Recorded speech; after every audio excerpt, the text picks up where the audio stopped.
Chapter 2 of Aulë and Yavanna. It's told that in the beginning the dwarves were made by Aulë in the darkness of Middle-earth. For so greatly did Aulë desire the coming of the children, to have learners to whom he could teach his lore and his crafts.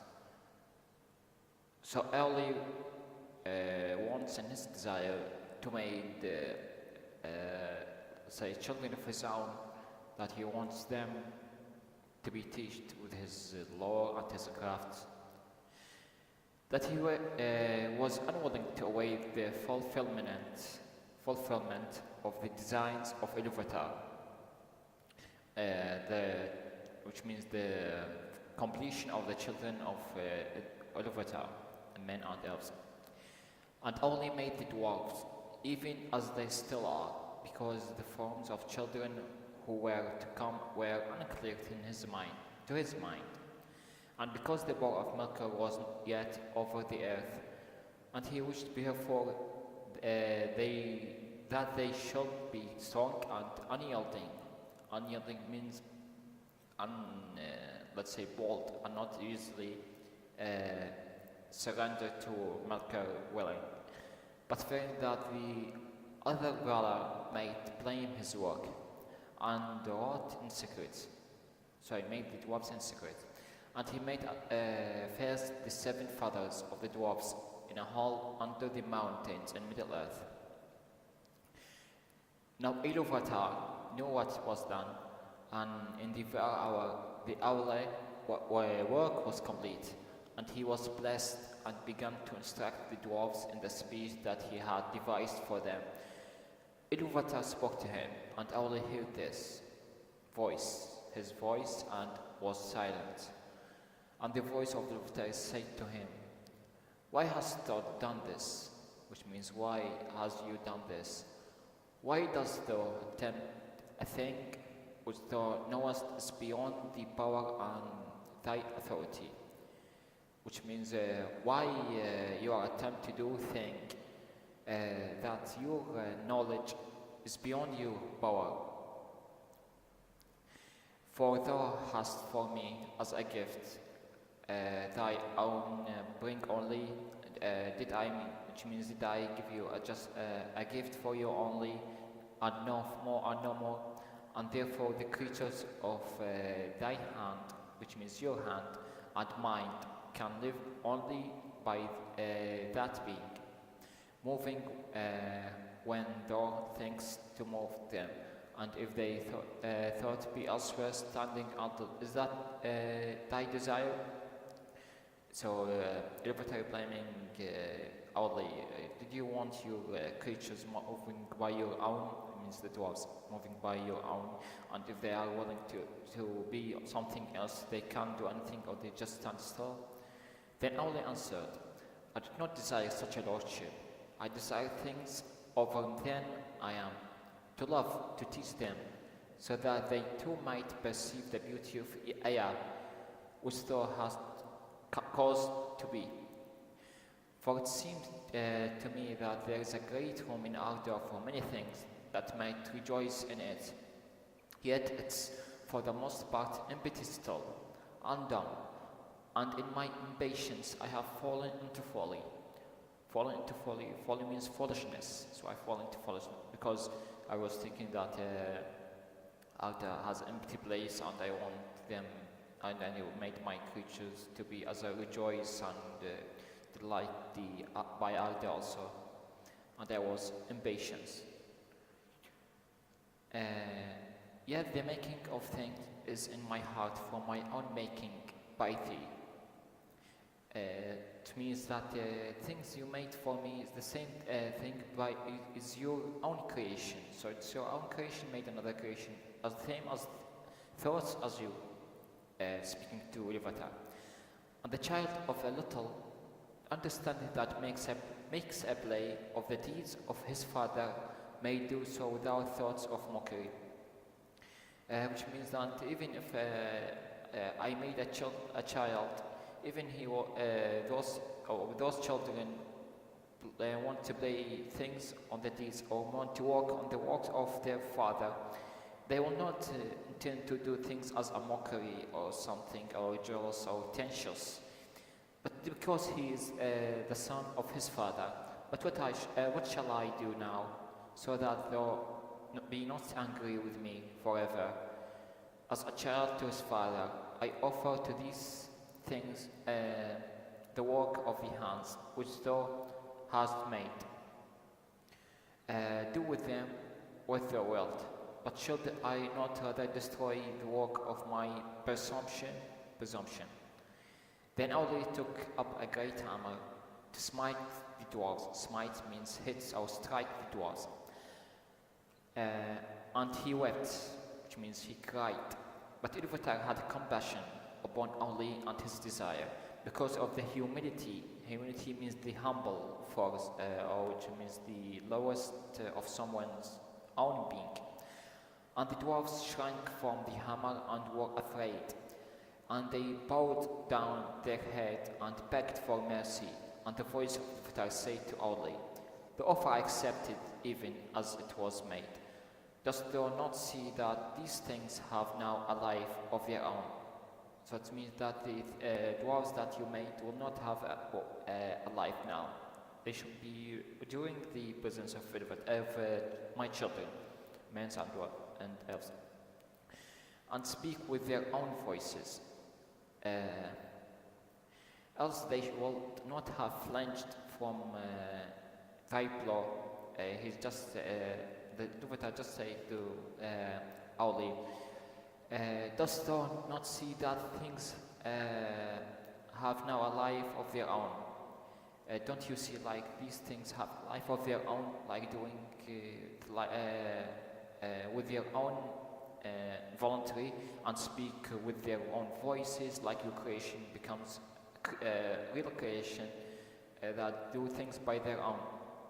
Else they will not have flinched from thy blow, because they don't understand, but they in reality understand that it's a real danger, and flinched from that blow, nor from any command of thy will, or they will not be guided by your command if they don't have a life.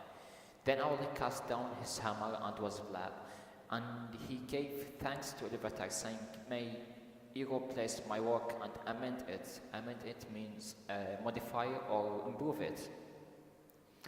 But Ilúvatar spoke again and said, even as I gave being to the thoughts of the Ainur at the beginning of the world, so now I have taken up the desire and given it, to it a place therein. So the desire or the things of the imagination that I give to the thoughts of Ainur at the beginning. And now I will take these things that you made until their place or until their time. But in no other way will I amend thy handwork. And as thou hast made it, so shall it be. So I will not amend your work, it's your work and shall be. But I will not suffer this, which means I will not, let's say, do things to the other, to the dwarves as well I will do to elves and men, that these should come before the firstborn of my design. So they will not come forth before the firstborn of my design, nor that thy ambition shall be rewarded. And this, and your ambitions, or let's say before it's not in time, shall not be rewarded. They shall sleep now, and in the darkness under stone, and shall not come forth until the firstborn have awakened upon earth, and until the time and they shall wait. So you and your creatures will wait. Though long it seems, it looks long. But when the time comes, I will awaken them, and they shall be to thee as children. So to consider them as a children, like men and elves. And often strife shall arise between thine and mine. So there's also a kind of let's say, a quarrel between your creation and my creation, your children and my children. The children of my adoptions refers to the dwarves, while the children of my choice means the elves and men. Then Aulë took the 7 fathers of the dwarves and laid them to rest in far sundered places. Far sundered means far or exiled places, far away. And he returned to Valinor and waited while the long years lengthened. Since they were to come in the days of the power of Melkor, Aulë made the dwarves strong to endure, therefore. They are stone-hard, stubborn means bold, fast in friendship and in enmity, fast in making friends and fast in being hostile, and they suffer toil and hunger and hurt of the body more hardly than all other speaking peoples. So among all the creatures and among all the children of Iluvatar, the dwarves, as the children of Aulë, will suffer from walks or exhaust fastly and hunger fastly and hurt of the body fastly or hardly than the other, or let's say fastly. And they live long, far beyond the span of men. So they live longer than the men, as we say that men have a long or short lifespan. So, yet no forever. Aforetime it was held among the elves in the Middle Earth. That time the dwarves returned to the earth and the stone of which they were made. It's told aforetime, which means before, told among the elves that in the Middle Earth, if the dwarves die, some of the dwarves are, when they are dying, they will return to the earth, to where exactly to the stone of which they were made, which Aulë made.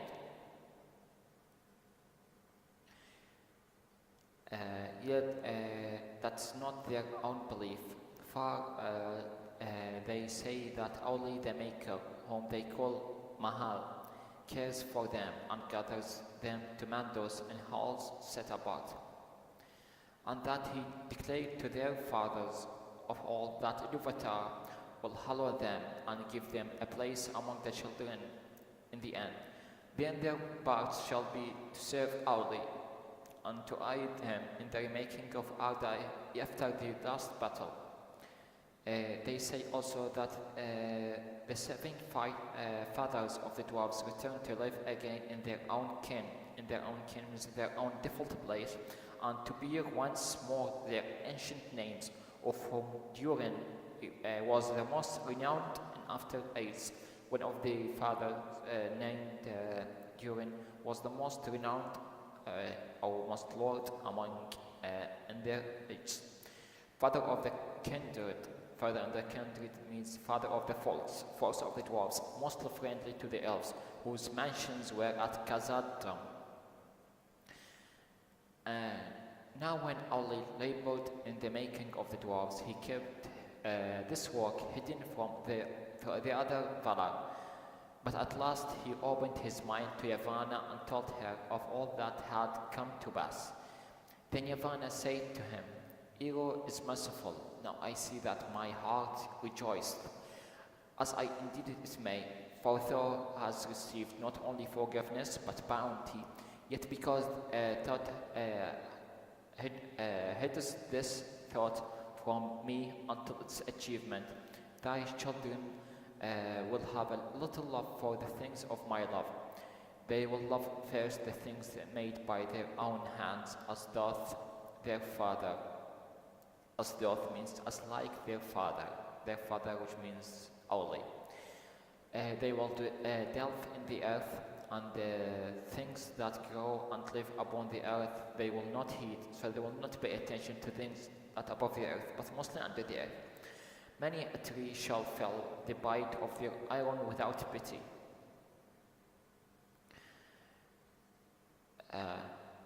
But Aulë answered, "That shall also be true of the children of Iluvatar, for they will eat and they will build, and though the things of thy realm have worth in themselves, and they will have worth if no children were to come. Yet Ero will give them dominion, and they shall use all that they find in Aulë, though not by the purpose of Ero, without respect or without gratitude.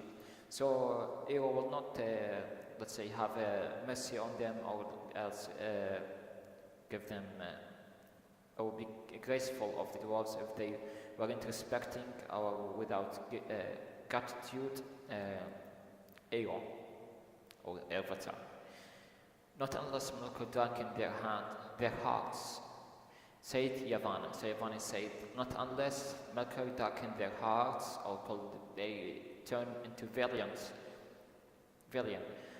And she was not appeased, means not satisfied, or she was weary, or yes, but grieved in heart, fearing what might be done upon Middle Earth in days to come. Therefore she went before Manwë, and she did not betray the counsel of Aulë, but she said, so she saved the secret of Aulë, but she said to the Manwë, king of Arda, is it true as Aulë has said to me, that the children when they come shall have dominion over all things of my labor, to do as they while therewith, the statement means first Yavanna is the queen of trees and all living things of animals. So what she's even when the children of Ilúvatar come, will have all the dominion of all my own work, like trees and all things, as well therewith, or during this time. Manwë said, it's true, said Manwë. But why dost thou ask? For thou hadst no need of teaching of Aulë. Said Manwë, why would you want to ask? For you don't need to teach Manwë, also teach Aulë about his knowledge. Then Yavanna was silent and looked into her own thought, and she answered, because my heart is anxious. Think of the days to come. All my works are dear to me. I don't want it to be married by the creatures or the children of Ilúvatar. It's not enough that Melkor should have married so many. Shall nothing that I have devised be free from the dominion of others? If thou hadst thy will, what wilt thou reserve? As Manwë said to her, if you have your will, or what will you reserve from your creation away from the children of Ilúvatar? Of all the realm, what does thou hold dearest? What are things that are dearest for you from all your work to you? Now what Yavanna said, all have their worth, said Yavanna, and each contribute to the worth of the others, but the j.r.r can flee or defend themselves.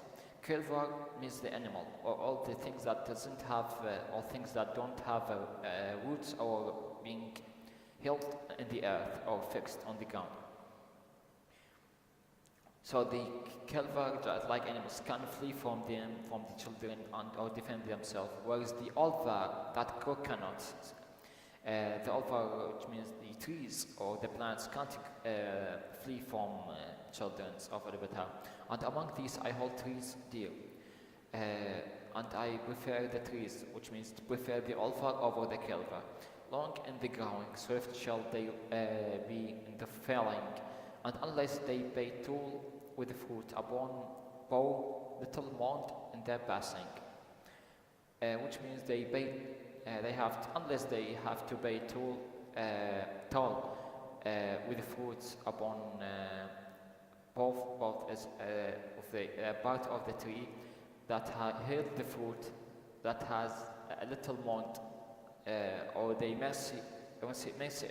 mercy to that part that of the tree in their passing. So I see in my thought, would that the trees might speak on behalf of all things that have roots, and punish those that wrong them. Now Manwë said, this is strange thought. yet it was in the song, said Yavanna. For while thou wert in the heavens, and with all more bold the clouds, and poured out the rains, and I lifted up the branches of great trees to receive them, and some sank to the water amid the wind and the rain. Then Manwë sat silent, and the thoughts of Yavanna that she had put into his heart grew and unfolded, and it was beheld by Ilúvatar. Then it seemed to Manwë that the song rose once more about him, and he heeded now many things therein. He is now perceives many things therein, that though he had heard them, he had not heeded before. So he thinks that he saw it before the descendant, or in the first creation of the world, when Ilúvatar make the visible word to them. Manwë was able to see the word, but wasn't perceived it well until now. And the last the vision was renewed, but it was not now remote. It was not now far away. That will happen shortly after. For he was himself within it, and yet he saw that all was upheld by the hand of Ilúvatar. So it was all supported by the hand of Ilúvatar, and the hand entered it, and from it came forth many wonders that had until then been hidden from him and in the hearts of the Ainur. So when the hands of Ilúvatar came forth, that has, and the many wonders that he had until had been hidden from him, from Ilúvatar, he knows now that was inside the hearts of Ainur. Then Manwë awoke, and he went down to Yavanna upon j.r.r, and he sat beside her beneath the two trees. And Manwë said, O Kementuri, Ero has spoken, saying, do then any of the Valar suppose that I did not hear all the song, even the least sound of the least voice? Behold, when the children awake, then the thought of Yavanna will awake also, and it will summon spirits from afar, and they will go among the Kelvar and Alvar, and some will dwell therein, and be held in reverence, and their just anger shall be feared for a time, while the firstborn are in their power, and while the secondborn are young. But does them now, not now remember, Kementari, that thy thou sang not always alone. Did not thy thoughts and mine meet also? So when Manwë sat next to Yavanna and told her about that he will summon spirits far from Akbar, and the children will dwell in some of the places and have a reference, and their anger shall be feared for a time. And also refers to that you will not also sing alone, that me and I and you did not thought and mine meet also, so that we took wing together like great birds that soar above the clouds. Soar means fly high above the clouds. That also shall come to be by the heed of Ilúvatar, by the perception of Ilúvatar, and before the children awake, there shall go forth with wings like the wind of the eagles of the lords of the west. So like Manwë and Yavanna, when they met again, they just like a big bird that winged together like a great bird that soar above the clouds, or just like the wings that in the winds of the Lord of the West. Then Yavanna was glad, and she stood up, reaching her arms toward the heaven, and she said, I shall climb the trees of Kementari, that the eagles of the king may house therein. So she thought that the eagles of the king will have the house, able to climb the trees of her own. her own creation, or her own trees. But Manwë rose also, and seemed that he stood to such a height that his voice came down to Yavanna as from the paths of the winds. And Manwë was also on the mountains, that when he was speaking with himself, that his voice were conveyed through the winds to the ears of Yavanna. So she was hearing him while after he's saying this statement, which is "Nigh" means no. He said, "Only the trees of Aulë will be tall enough in the mountains that eagles shall house." So not the tree of Yavanna will be dwelt by the eagles. It's not tall enough, while the Aulë trees will be long enough so that eagles shall house and hear the voice of those who call upon us. But in the forest shall walk the shepherds of the trees, while in the forest, the creation of Yavanna will only walk the shepherds, or the one who care or tend the trees. Then Manwë and Yavanna parted for that time, because she just disliked what he said, that not her own trees will have the the advantage of for the eagles of the king that will dwell there, but rather the tree of Aulë. And Yavanna returned to Aulë, and he was in his smithy, and he was working, pouring molten metal into a mold, into a template. "Iro is bountiful," she said. Bountiful means giving gifts. "Now let my children be aware. Let thy children be aware." It means let you children be aware, speaking to Aulë, which means the dwarves. "For there shall walk a power in the forest, whose wraith they will arouse at their peril." Which means that be aware for your children, for dwarves. There is a power which refers to her walking in the forest, whose wraith, whose anger, if they arouse it, it's at their peril, at their responsibility. They will take the risk if they arouse the wraith. That's in the great forest, as a great power in the forest. Now it's Aulë said to her, "Nonetheless, they will have need of wood." So as a mockery, that also they need, until this time, they also need a wood for defending themselves. So they has to go to the forest and, let's say, merit some of the trees to take woods and to make weapons. And he went on with his smith work, and he returned to his work. And this is the end of this chapter.